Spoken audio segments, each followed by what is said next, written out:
제가 우리 교회 부임해서 1년이 안 됐을 때인데 인터넷 홈페이지에 누가 이런 글을 올렸어요. 우리 목사님은 왜 설교하면서 신자들을 호되게 나무라지를 않는가?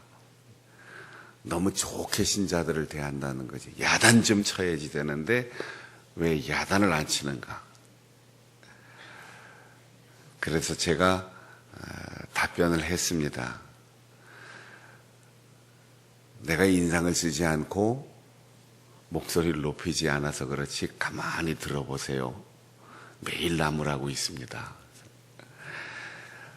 목소리를 높인다고 해서 마음이 변화되거나 또 잔잔한 목소리로 얘기한다고 힘이 없는 게 아니에요.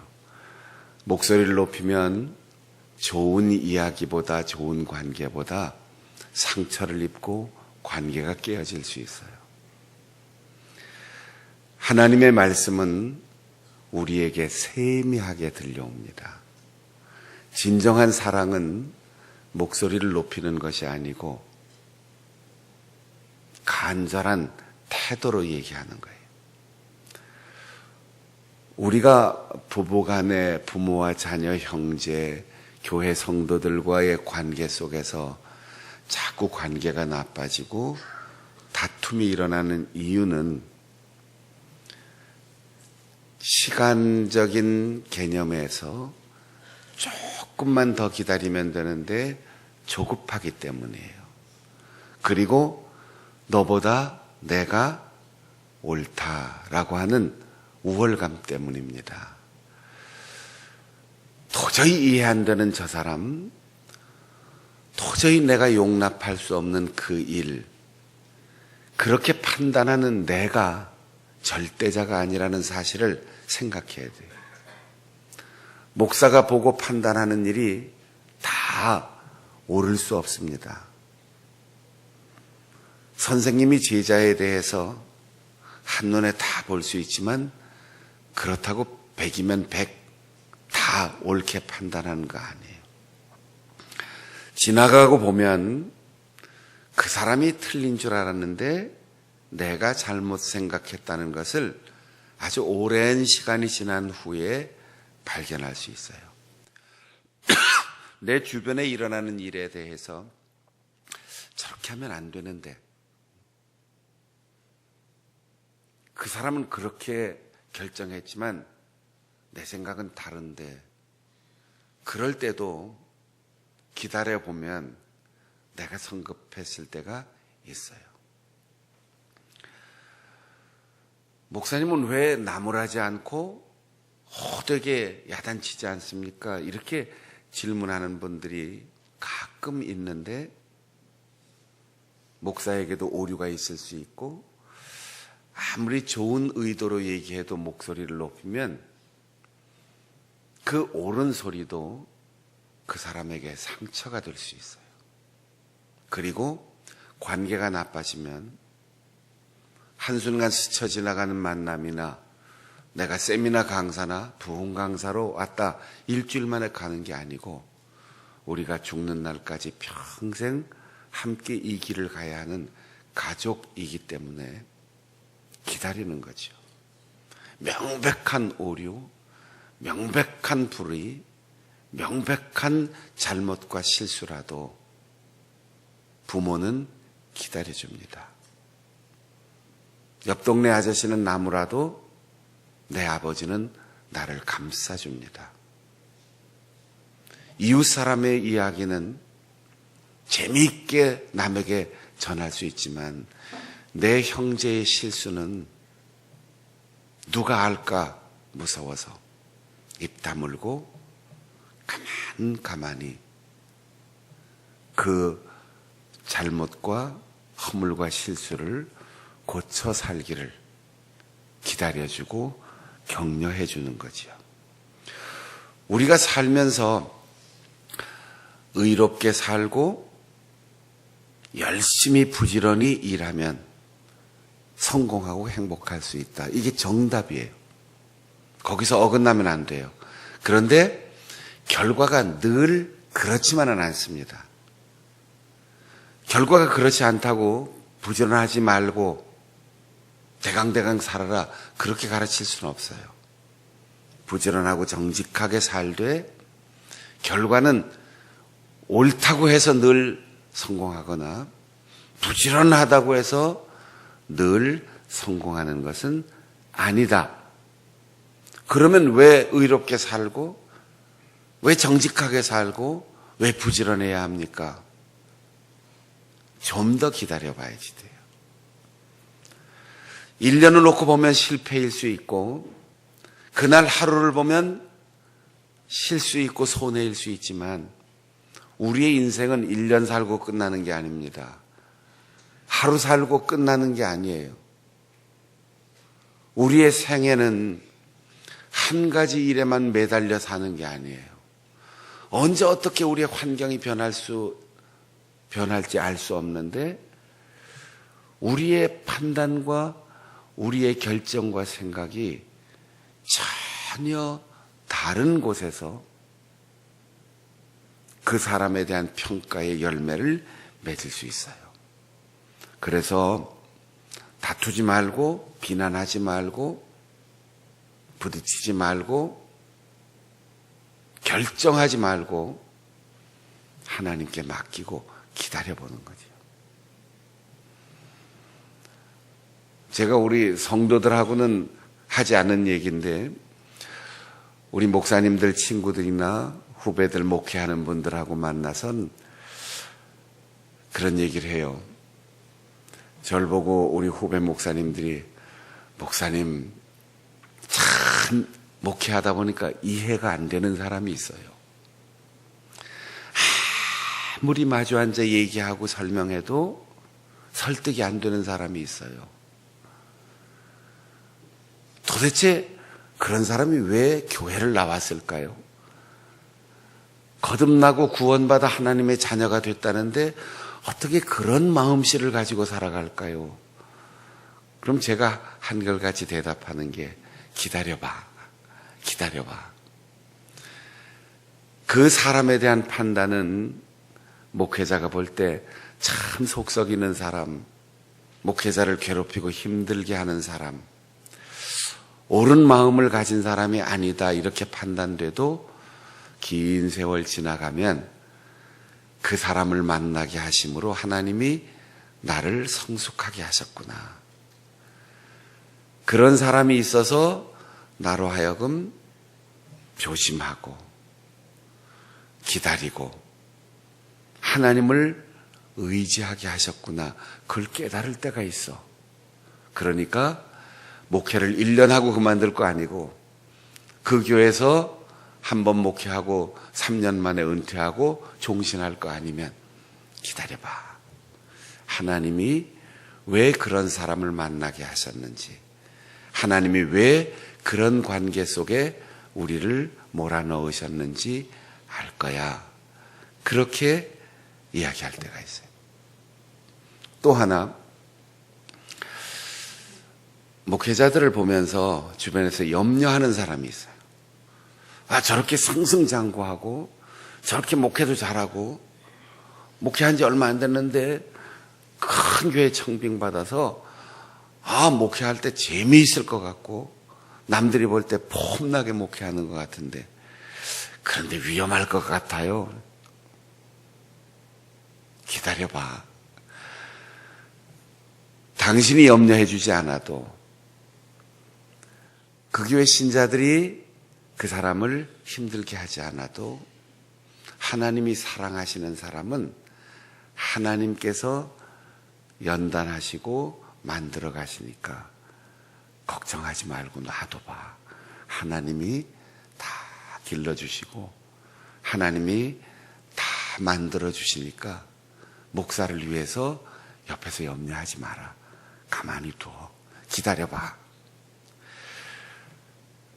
하나님께서 우리에게 염려를 주시지 않고 기도하는 마음을 주세요.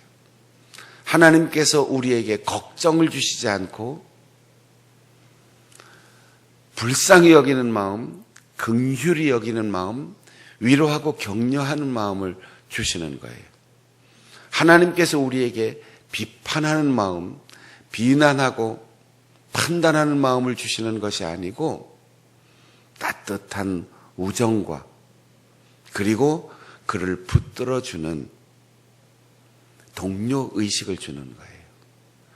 우리의 마음속에 내 옆에 있는 신자를 보거나 내 자녀를 보거나 우리의 교회 목회자를 보든지 다른 교회의 좋은 믿음의 식구들을 볼 때 염려가 생기면 하나님이 주신 마음이 아닌 걸 알아야 돼요.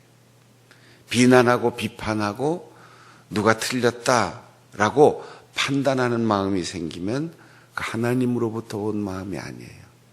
명백한 실수가 있고 오류가 있고 부족한 것이 있어도 흔히 여기는 마음으로 기도하게 되고 위로하게 되고 격려하게 되고 도와주게 되는 마음이 우리 속에서 솟아나온다면 그것이 하나님이 주신 마음이에요. 판단하는 길을 걷든지 정죄하는 길을 걷든지 아니면 포기하는 마음을 가지고 주저앉든지 그건 내가 선택하는 길인데 오늘 하나님께서는 우리에게 이렇게 말씀하십니다. 네가 어떤 길을 가든지 어떤 방법을 사용하든지 어떤 태도를 갖든지 어떤 습관을 갖든지 하나님께 맡겨라. 하나님께 맡겨라. 우리가 조바심하는 이유는 하나님께 맡기지 못하기 때문이에요. 우리가 사람에 대해서 염려가 생기고 손가락질하고 비난하고 잘못을 따지고 싶은 이유는 하나님이 계시다는 사실을 순간순간마다 잊어버리기 때문이에요. 하나님이 나보다 더 지혜로우시고 하나님께서 능력 있으시고 하나님께서 길게 보시고 영원 속에서 역사를 섭리하신다는 사실을 잊어버리기 때문에 그래요. 그러니까 눈앞에 있는 것만 보고 서운하고 눈앞에 있는 것만 보고 속상하고 눈앞에 있는 것만 보고 비난하고 판단하게 되는 거죠. 맡긴다는 말은 히브리 말로 굴러간다 이렇게 돼요. 굴러간다. 여러분, 내가 언덕길 위에 서서 길을 가다가 뭔가를 놓쳐요. 그 굴러가는데 잡을 수가 없어요. 여기 우리 어른들 계시는데 어릴 때 구슬치기 하셨잖아요. 그죠? 저쪽에 목표물을 맞추기 위해서 내가 탁 튕겨서 굴리면 이거 잡을 수가 없습니다. 염려가 생기고 관계가 나빠지고 힘들고 고통스러운 일이 있을 때 굴려버리라는 거예요. 하나님께 맡긴다는 것은 내가 붙들고 하나님 도와주세요. 내가 끌어안고 하나님 나에게 힘을 주세요. 이렇게 부르짖어 기도하는 게 아니고 이건 하나님 것입니다. 내 문제는 내 문제가 아니고 하나님의 문제입니다. 내 소원은 내 간절한 바람이 아니라 하나님의 뜻이 성취되기를 내가 기다리고 있는 겁니다. 그래서 하나님께 굴려버리는 거지. 내게서 그분에게로 가는 거예요.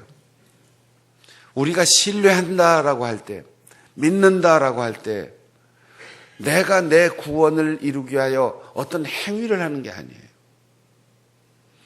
내가 나의 구원을 이루기 위하여 내 소원을 성취하기 위해서 머리를 짜내고 고민하고 연구하는 게 아니에요.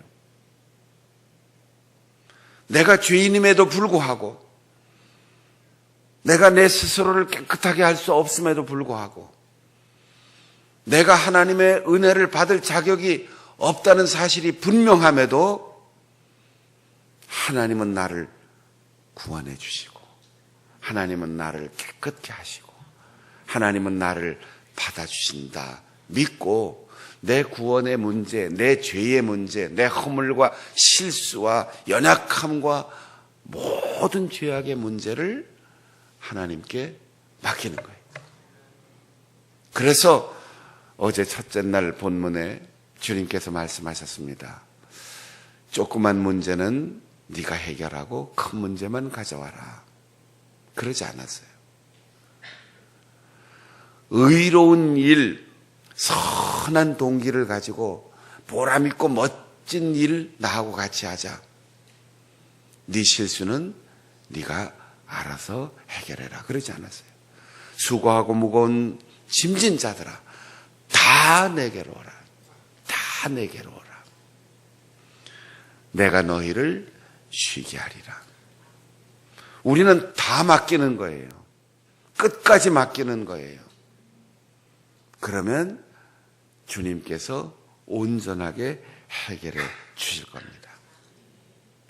우리의 모든 염려와 우리의 모든 문제와 우리의 모든 시련과 우리의 모든 분노와 우리의 모든 서운한 마음과 우리의 모든 아쉬움을 주님께로 맡겨버리는 것. 이게 믿음이에요.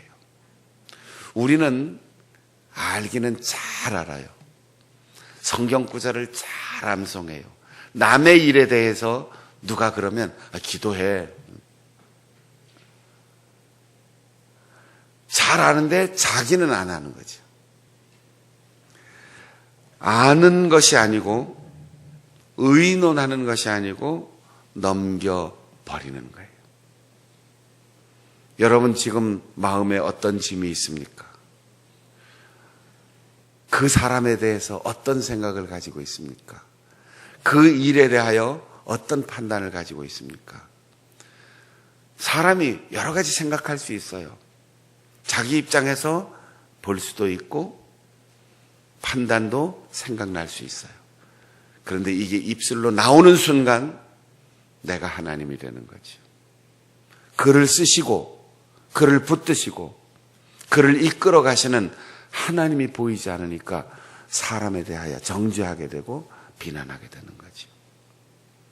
저 사람을 만나게 된 것 나에게 은혜요 축복입니다. 이런 환경 속에서 내가 하나님의 뜻을 따라 사역할 수 있는 것 하나님이 주신 은총입니다. 이걸 깨달으면 우리는 사람과의 관계가 불편할 수가 없어요. 누군가를 손가락질하고 내가 더 우월하다 그런 교만한 마음이 우리 속에 나타날 수가 없어요. 잠언 16장 3절입니다. 너의 하는 일을 여호와께 맡기라.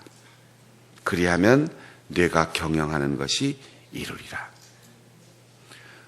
내가 무엇인가 성취하고 내가 어떤 목표를 가지고 있을 때 그것도 경영하는 것이 나라는 것으로 사람들에게 보일지 모르지만 하나님이 경영하시고 하나님이 성취해 주신다는 거죠. 또 한 가지, 내가 소원이 있을 때도 하나님께 맡기지만 염려가 있을 때도 베드로전서 5장 7절이에요. 너의 염려를 다 주께 맡기라. 이는 그가 너를 돌보심이라. 하나님이 돌보고 계시는데 내가 전전긍긍하는 거죠. 내가 염려가 되는 거죠. 내가 근심을 하는 거죠. 따라해 보겠습니다. 내 모든 염려를 하나님께 넘겨드립니다. 내 모든 소원을 하나님께 넘겨드립니다. 근데 여러분 표정은 지금도 붙들고 있어요. 지금. 이것만은 내가 할 수 있습니다. 아니에요. 쉬운 것도 맡기고 어려운 일도 맡기고 희망적인 일도 맡기고 기분 나쁜 일도 맡기고 가능성도 맡기고 염려도 맡기고 다 맡겨야지 돼요. 다 맡겨야 돼요. 믿습니까? 따라해 보겠습니다. 다 맡기자. 다 맡기자. 다 맡기자. 맡기지 못하니까 염려가 생기고 맡기지 못하니까 불평이 생기고 맡기지 못하니까 사람에 대하여 판단하게 되는 거죠. 그를 의지하면 여호와께서 이루시리라. 의지는 나의 굳건한 생각이 아니에요. 나의 신념이 아니에요. 나의 판단이 아니에요. 하나님께 희망을 거는 거죠. 그리고 머뭇거리지 말고 의심하지 말고 하나님께 넘겨드리고 하나님을 따라가고 하나님과 손잡고 일을 시작하는 거예요. 그러면 하나님께서 준비하시고 하나님께서 행동하시고 하나님께서 만들어 내실 거예요. 시편 130편 6절입니다. 파수꾼이 아침을 기다림보다 더 내 영혼이 주님을 기다립니다. 여러분, 이런 간절한 마음이 있으니까 오늘 이 새벽 여기에 나와 있는 것 아니겠어요? 조급하지 말고 판단하지 말고 결정하지 말고 하나님을 기다리면 돼요. 속상한 일이 얼마나 많아요. 불안한 일이 얼마나 많아요. 염려되고 걱정되는 사람도 얼마나 많습니까? 그러나 입 다물고 말씀을 가슴속에 담고 성령 충만하여 의지하고 기다리면 하나님께서 너와 내가 생각할 수 있고 너와 내가 다툴 수 있는 그 방법이 아닌 제3의 길을 하나님께서 열어주시는 거예요. 그러면 하나님께 맡기고 하나님을 믿고 의지하여 넘겨드리면 내 의를 빛같이 내 공의를 정오의 빛같이 하리라. 이거 조금 문학적으로 표현돼서 의미가 잘 이해가 안 되는데 의라는 말은 관계를 뜻하는 거예요. 공의라고 하는 건 법적인 판결을 뜻하는 거예요. 여러분, 우리가 이 두 가지를 추구해야지 돼요. 법으로 옳다. 그런데 사람과의 관계가 등 돌려지면 옳다고 판정받은 게 무슨 의미가 있어요? 네가 옳아. 그런데 사이가 벌어지면 아무런 의미가 없어요. 그런데 너하고 나하고 사이가 좋은데 불의한 집단을 이루면 반사회적이고 파괴적인 범죄 행위를 하는 조직폭력배하고 다를 게 없어요. 의리야 조직폭력배를 따라갈 사람들이 어디에 있겠어요? 그런데 불의해요. 의는 법적으로 판검사보다 더 똑똑한 사람, 더 아는 사람이 어디에 있겠어요? 그러나 판사라고 해서, 검사라고 해서 사람들에게 환영받고 존경받습니까? 그렇지 않아요. 우리가 추구하는 것은 공의, 법적으로 옳다는 판결을 하나님으로부터 받아야 되고, 의, 하나님과 나 사이의 관계에 있어서, 사람과 나 사이의 관계에 있어서 조금도 어그러짐이 없어야 돼요. 그런데 하나님께 다 맡기고 하나님을 신뢰하고 그분을 의지하고 희망을 걸고 살아가면 하나님과의 관계가 좋아진다는 거죠. 저 사람 잘할 수 있을까? 목사님이 기도해 주면 나을 수 있을까? 오늘 예배 참석해서 은혜 받을 수 있을까? 그렇게 의심하면서 예배 참석하면 은혜를 받을 수 있겠어요? 모든 것 하나님이 하시는 거야. 그러면 사람이 아니고 하나님의 음성이 들려오지. 하나님께서 나를 사랑하셔. 그런 믿음이 분명하면 스쳐 지나가는 손끝, 눈빛에서도 하나님의 능력이 나타나는 거죠. 주님 걸어가시는데 뒤에 와서 옷자락을 만졌는데 그 옷자락을 통하여 주님의 능력이 나간 놀라운 기적도 일어났습니다. 잠언 20장 22절입니다. 너는 악을 갚겠다 말하지 말고 여호와를 기다리라. 그가 너를 구원하시리라. 가끔 아주 이성적이고 논리적인 분들이 이렇게 묻습니다. 기도는 늘 하는 건데 무슨 특별 새벽 기도가 있고 무슨 특별 집회가 있고 특별 신방이 있고 특별 안수 기도가 있고 특별 헌금이 있고 특별 은총이 있냐. 뭐 하나님은 다 우리를 사랑하는 거 아니냐. 어떻게 생각하세요? 그 말 맞아요. 그 말 맞아. 근데 여러분 이렇게 생각해 보세요. 여러분 아들 보고 이 세상에 많은 아들이 다 귀해. 너도 귀하고 옆집 아들도 귀하고 다 귀하지. 그러니까 내가 너를 일반적으로 사랑한다. 너를 공의롭게 사랑한다. 내가 너를 공평하게 사랑할 거야. 아들의 입장에서 뭐라고 생각할 것 같아? 우리 아들은, 우리 딸은, 야, 이 세상에 수없이 많은 아들들이 있고 수없이 많은 딸들이 있고 잘생기고 공부 잘하는 아들 많고 멋지고 예쁜 딸 많지만 너는 아빠에게 특별한 존재야. 너는 엄마에게 특별한 딸이야. 이거 틀렸어요?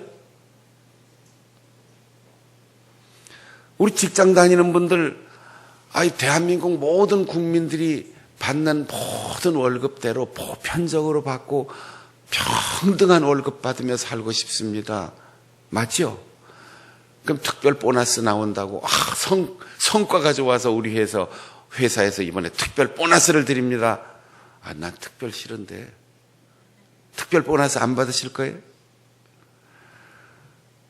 백화점에 갔는데 내가 지난번에 보고 봐뒀던 것, 그거 내가 꼭 사고 싶은데 돈이 모자라서 며칠 후에 갔어요.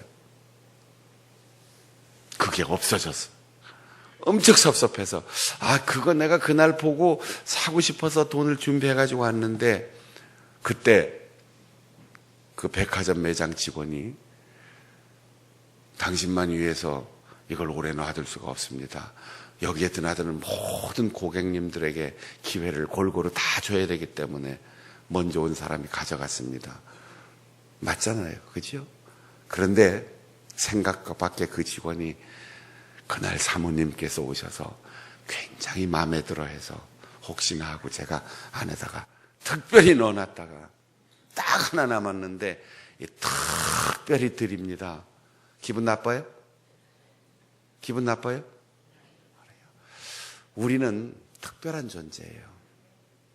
하나님께서 그 아들을 보내주시기까지 특별하게. 주님께서 나를 위하여 십자가에서 피 흘려 죽으시고 목숨까지 내어주실 정도로 특별한 존재예요. 제가 여러분들 보고 내가 이 땅에 있는 모든 예수 믿는 사람들 다 사랑해요. 나는 중앙교회 신자들도 사랑하고 성락교회 신자들도 사랑하고 저 대구에 있는 교회 신자들도 사랑하고 부산 목포에 있는 신자들도 사랑해요. 그런 사랑으로 여러분을 일반적으로 골고루 사랑합니다. 장충단교회 신자들 기분이 좋겠어요? 모든 사람을 다 사랑하지만 내가 특별히 우리 장충단교회 성도들을 정말로 사랑합니다.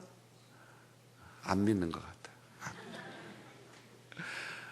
믿는 모든 사람들 다 사랑하지만 장충단교회 담임 목사인 저는 우리 장충단교회 모든 성도들을 일반적인 개념으로 사랑하는 게 아니고 특별히 사랑하는, 그런 사랑이 우리에게 필요하다는 거죠.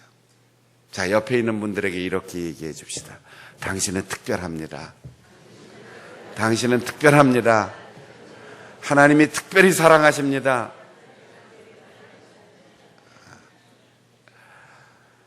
이 특별한 사랑을 하나님만을 신뢰하고 그분에게 모든 것을 맡기는 여러분들에게 오늘 하나님이 주시는 사랑인 것을 믿고 그 하나님과 인생의 길을 걸어갈 수 있기를 바랍니다. 찬송하시겠습니다. 날마다 순간마다